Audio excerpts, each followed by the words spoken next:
तो दोस्तों एक बार फिर से स्वागत है आप लोगों का आज के क्लास में। और आज हम लोग पढ़ेंगे सिमिलर रिलेशनशिप के बारे में, जो कि मानसिक दक्षता परीक्षण संबंधी प्रश्नों के अंतर्गत एक टॉपिक है। इस चैनल पर मानसिक दक्षता परीक्षण संबंधी 60 से अधिक एपिसोड्स आ चुके हैं। आशा है आप लोगों ने उनमें से बहुत सारे एपिसोड्स देखे हैं, और अगर नहीं देखा है तो आप लोग जरूर देखें। साथ ही अंक गणित के भी अभी तक 30 से अधिक एपिसोड्स आए हैं, आप उन्हें भी देखें। और बहुत जल्दी भाषा परीक्षण संबंधी एपिसोड्स भी आने शुरू हो जाएंगे। इस तरह से आप लोग एक ही चैनल पर एक ही जगह आसानी से तीनों ही विषयों की अच्छी तैयारी कर पाएंगे। इसीलिए आपसे आग्रह है कि आप लोग चैनल को जरूर सब्सक्राइब कर लें। तो ठीक है दोस्तों, बढ़ते हैं आज के प्रश्न की ओर। ये रहा हमारा पहला प्रश्न। आप इसमें इस तरह के प्रश्न में आप देखेंगे ये 4 आकृतियां हैं, जिन्हें हम क्वेश्चन फिगर्स कहते हैं, या ये प्रश्न आकृतियां हैं। लेकिन ये 2 पेयर्स में बटी हुई है, एक पेयर इस तरफ और दूसरा इस तरफ। यानी कि पहले पेयर के 2 फिगर्स में, पहले पेयर के इन 2 फिगर्स में जैसा रिलेशन है वैसा ही रिलेशन दूसरे पेयर के इन 2 फिगर्स में, एक तो आप देख रहे हैं, दूसरा मिसिंग है, जिसे हमें इसी रिलेशन के यानी पहले पेयर के 2 फिगर्स के बीच के रिलेशन के आधार पर खोजना है। और कहाँ खोजना है? अपने इन आंसर फिगर में, और वो इन्हीं में से कोई एक होगा। ठीक है, तो चलिए हम सबसे पहले पेयर के दोनों फिगर्स के बीच के रिलेशन को देखते हैं। क्या है रिलेशन, आप गौर कीजिए। अब चलिए, यदि इस टुकड़े को उठाकर हम यहां पर रख दें तो क्या होगा? क्या होगा? वृत्त या सर्कल पूरा हो जाएगा। यानी कि ये यहाँ का टुकड़ा एक यहाँ पर है। ठीक है, तो इसका मतलब क्या हुआ? इसका मतलब ये हुआ कि इस फिगर में कुछ ऐसा एक फिगर होना चाहिए जिसका एक टुकड़ा ये है, और इस टुकड़े को अगर उस फिगर में हम जोड़ दें तो वो फिगर पूरा हो जाएगा। अब ये बताइए, ये वृत्त का एक हिस्सा था 4 हिस्से में, तो हम कल्पना कर सकते हैं कि ये वृत्त को, यानी कि ऐसे ऐसे 4 हिस्से वृत्त को पूरा कर देंगे।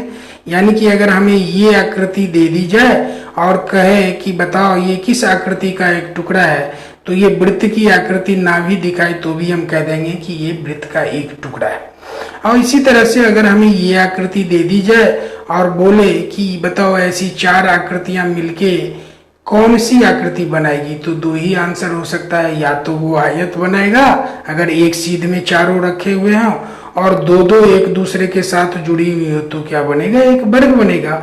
अब देखिए, चूंकि उत्तर फिगर में यहाँ पर सारे ही आकृतियां जो दिख रही हैं वो वर्ग जैसी हैं, तो स्पष्ट है कि ये टुकड़ा एक वर्ग का हिस्सा है। लेकिन आप ये भी तो गौर कीजिए कि ये टुकड़ा जो यहाँ पर उपलब्ध है वो इनमें से, यानी कि इनमें से किस हिस्से में जाकर जुड़े तो हमारा वर्ग बन जाए। ठीक है, अब आपको देखना ये है कि ये हिस्सा इसमें अगर जुड़े तो भी वर्ग बन जाता है, इसमें जुड़े तो भी वर्ग बन जाता है, इसमें जुड़े, इसमें तो जुड़ ही नहीं सकता, ये तो पहले से सारे हिस्से पूरे हैं, तो बी को छांट दीजिए। अब देखिए, इसमें वर्ग तो बन जाएगा, यहाँ पर जुड़ने के बाद ये पूरी आकृति तो वर्ग होगी। लेकिन याद रखिए, ये क्या है? आयत। ये क्या है? आयत। जबकि इसके चारों टुकड़े भी वर्ग ही होंगे और जुड़ने के बाद भी वर्ग ही बनाएंगे।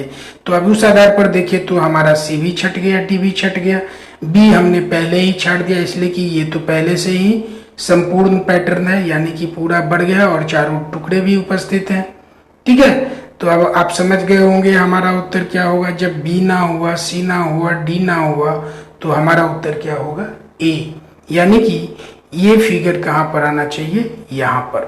जो इन दोनों के बीच जो रिलेशन है वही इन दोनों के बीच के रिलेशन को भी एस्टेब्लिश कर देगा, और वो फिगर है ये, और ये हमारा विकल्प रहा क्या? ए। तो हमारा उत्तर क्या हुआ? ए। बढ़ते हैं दोस्तों अगले प्रश्न की ओर। ये रहा हमारा अगला प्रश्न। इसमें आप क्या देखते हैं कि एक अंदर में वर्ग है और ये एक ब्लैंक सर्कल है, जो अगले सर्कल में क्या हो जाता है? शेडेड हो जाता है। यानी ब्लैंक है तो शेडेड हो जाता है, वर्ग वर्ग ही रहता है। अगर हम इसको पलट भी दें तो भी ये क्या होगा? वर्ग ही रहेगा। यानी इन्वर्ट भी कर दें अपसाइड डाउन भी तो क्या रहेगा? ये वर्ग ही रहेगा। अब अगर यहाँ पर हम देखें तो इसमें क्या है कि एक ट्रायंगल है और ट्रायंगल के अंदर भी क्या है, एक ट्रायंगल ही है। तो सबसे पहले ये तो तय है कि इसमें आने वाला जो फिगर होगा उसमें दो ट्रायंगल्स होंगे। अब यहाँ पर देखिए क्या है, एक ट्रायंगल है और एक सर्कल है, छांट दीजिए, ये आपका उत्तर नहीं होगा। इसमें क्या है, एक वर्ग है और एक ट्रायंगल है, इसको भी हटा दीजिए, ये भी आपका उत्तर नहीं होगा। इसमें क्या है, एक सर्कल है और एक ट्रायंगल है, ये भी आपका उत्तर नहीं होगा। आपका उत्तर क्या होना चाहिए, ए। क्यों, इसलिए कि यहाँ पर जो दो आकृतियां थी, एक बाहर में ये वर्ग था, यहाँ भी वर्ग ही है, अंदर में सर्कल था, यहाँ भी सर्कल है।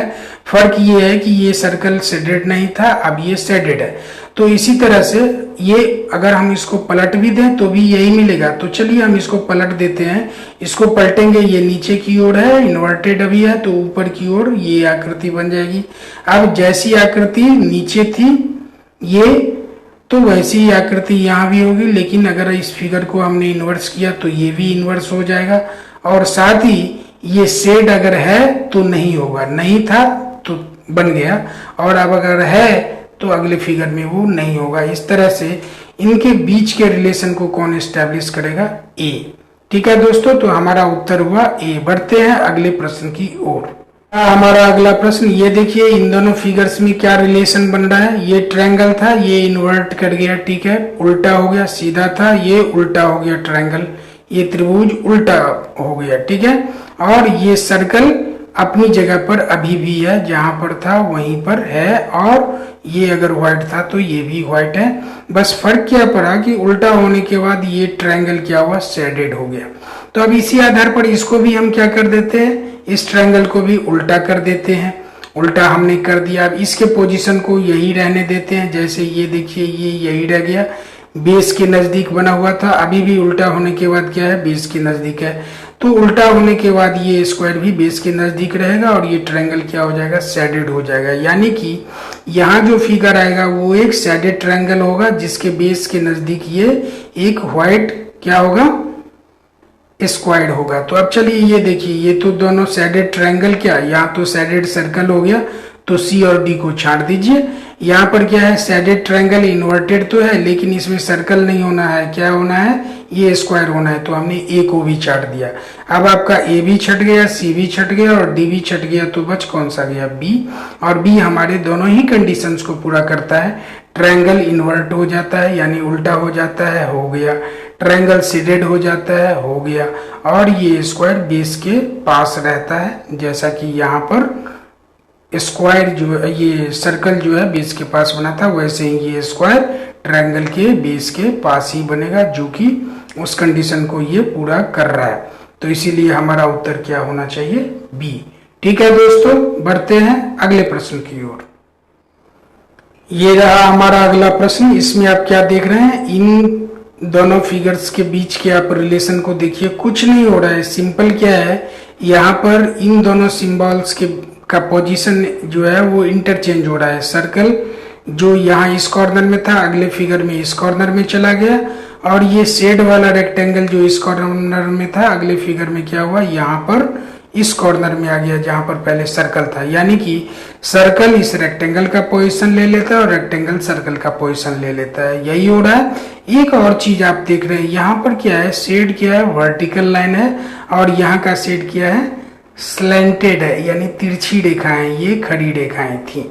अब यही काम हमें इसी रिलेशन को यहाँ भी एस्टेब्लिश कर देना है, हमें हमारा आंसर मिल जाएगा। यानी कि इसको क्या होना है, इस कॉर्नर में आ जाना है, कहाँ पर, जहां मेरी उंगली है, और ये खड़ी रेखाएं क्या हो जानी है, तिरछी। यानी कि यहाँ एक रेक्टेंगल होगा जो शेडेड होगा, और शेड वाली रेखाएं क्या होगी, तिरछी होगी, ठीक है। और इस कॉर्नर पर क्या होना है, एक सर्कल। तो देखिए इस कॉर्नर पर सर्कल होना था, क्या है, रेक्टेंगल, छांट दीजिए। इस कॉर्नर पर सर्कल या रेक्टेंगल कुछ भी नहीं है, जबकि होना क्या चाहिए था, एक सर्कल होना चाहिए था, छांट दीजिए। बी को भी, सी में भी क्या है, यहाँ पर सर्कल होना चाहिए था, नहीं है, छांट दीजिए। ये देखिए डी में सर्कल है, तो डी आपका आंसर हो सकता है। दूसरा भी कंडीशन ये पूरा कर रहा है। ये देखिए इस कॉर्नर में ये अगले फिगर में बढ़ के यहाँ आना था, यहाँ आ चुका है। खड़ी रेखा को स्लैंट हो जानी थी, शेड वाली रेखा को, ये स्लैंट हो चुकी है। अब बताइए आपका आंसर आपको मिल गया, चूंकि तीनों ही कंडीशंस पूरे हो गए। सर्कल इस कॉर्नर में, रेक्टेंगल इस कॉर्नर में, रेक्टेंगल को शेडेड होना है और शेडेड रेखाएं जो रेखाएं शेड बना रही हैं वो स्लैंटेड होनी है। ये सारे कंपोनेंट्स हमारे रिक्वायर्ड मिल गए, इसीलिए हमारा उत्तर क्या है, डी। ठीक है दोस्तों, बढ़ते हैं अगले प्रश्न की ओर। ये रहा हमारा अगला और आज का अंतिम प्रश्न। अब देखिए इसमें क्या हम देख रहे हैं, ये इस पेयर फिगर के इस पेयर में आप क्या देख रहे हैं, कुछ नहीं है। ये इस रेखा को आप देखिए, इसके दोनों सिराओं के सिंबल्स यहाँ इस फिगर में क्या हुए हैं, अपने पोजीशंस को एक्सचेंज कर लिया है। ठीक इसी तरह से इस रेखा के दोनों सिंबल्स जो एंड पर जुड़े हुए हैं वो अपने पोजीशन को क्या कर रहे हैं, एक्सचेंज कर रहे हैं। यानी कि कुछ नहीं हो रहा है, सिर्फ पोजीशन एक्सचेंज हो रहा है। या एक चीज और कह सकते हैं आप, इसका मिरर इमेज इसमें बन रहा है। क्या बन रहा है, मिरर इमेज बन रहा है। यदि हम इसको ऐसे ही पलट दें बाईं ओर से दाहिनी ओर तो ये फिगर हमें मिल जाएगा। तो इसको भी अगर हम ऐसे ही पलट दें बाईं ओर से दाहिनी ओर तो यहाँ जो फिगर है वो हमें मिल जाएगा क्वेश्चन मार्क की जगह का। तो अगर हम पलट भी दें तो क्या होगा, चूंकि यहाँ तो चलो ये एरो था इस ओर, तो पलटने के बाद इस ओर आ जाएगा। लेकिन यहाँ तो क्या है, दोनों सर्कल्स हैं, तो पलटने के बाद भी यहाँ पर दो सर्कल्स ही ऊपर में होंगे। तो यहाँ पर क्या है, ये देखिए दो एरो हेड है, छांट दीजिए। यहाँ पर दो सर्कल है, ये अभी आपका उत्तर हो सकता है। और फिगर्स में देख लेते हैं कहाँ सर्कल है, इसमें नहीं है। यहाँ पर दो सर्कल्स होने चाहिए थे, तो इसको भी आप क्या करिए, हटा ही दीजिए। ये आपका उत्तर नहीं होगा, सी आपका उत्तर नहीं है। डी ये भी आपका उत्तर नहीं है, दो सर्कल होना चाहिए, ये भी नहीं है। तो अब देखिए आपका पोजीशन क्या बनता है। इस लिहाज से अगर आप देखते हैं तो आपका उत्तर क्या होता है, बी। ठीक है, आपका उत्तर क्या होगा, बी। लेकिन और किसी एंगल से हम देखते हैं कि क्या हमारा उत्तर और कोई हो सकता है क्या, या हम सही हैं। अब चलिए, एक तो हमने देखा था शुरू वाला जो हमने लॉजिक दिया कि अगर हम इस रेखा के दोनों एंड पर जुड़े दोनों सिंबल्स को देखें तो वो क्या करते हैं, अपने पोजीशन से एक्सचेंज कर लेते हैं। ठीक इसी तरह से यहाँ भी हो रहा है। तो उस हिसाब से इस सर्कल को कहाँ आ जाना चाहिए था, यहाँ, और इस सर्कल को कहाँ आ जाना चाहिए था, यहाँ, और दोनों एरो हेड को कहाँ आ जाना चाहिए था, ऊपर में। ठीक है, यानी कि यहाँ जो आंसर फिगर आएगा वो क्या होगा, दोनों एरो हेड ऊपर और दोनों सर्कल नीचे। उस आधार पर तो हमारा आंसर क्या बनता है, ए। अब देखिए आपके आंसर में दो ऑप्शंस आ रहे हैं। अगर ये इसका मिरर इमेज है, जो कि है भी, तो उस हिसाब से क्या होगा, इसका आंसर हो जाएगा बी। और अगर हम इस लिहाज से देखें कि यहाँ पर पोजीशन सिंबल्स अपने चेंज कर रहे हैं तो उस हिसाब से हमारा आंसर क्या हो जाएगा, ए। अब आपको फैसला करना है, मैं आप पर छोड़ देता हूं। आंसर्स दोनों ही हो जाएंगे, आप या तो ए रखें या बी रखें। तो दोस्तों आशा है आप हमारे साथ साथ पढ़ते हुए इन क्वेश्चंस के लॉजिक को समझ रहे होंगे। और अगर आपको लगता है कि आप समझ रहे हैं तो आप चैनल को जरूर सब्सक्राइब कर लें। साथ साथ पढ़ने के लिए आप लोगों का बहुत बहुत धन्यवाद। मिलते हैं आप लोगों से अगले क्लास में।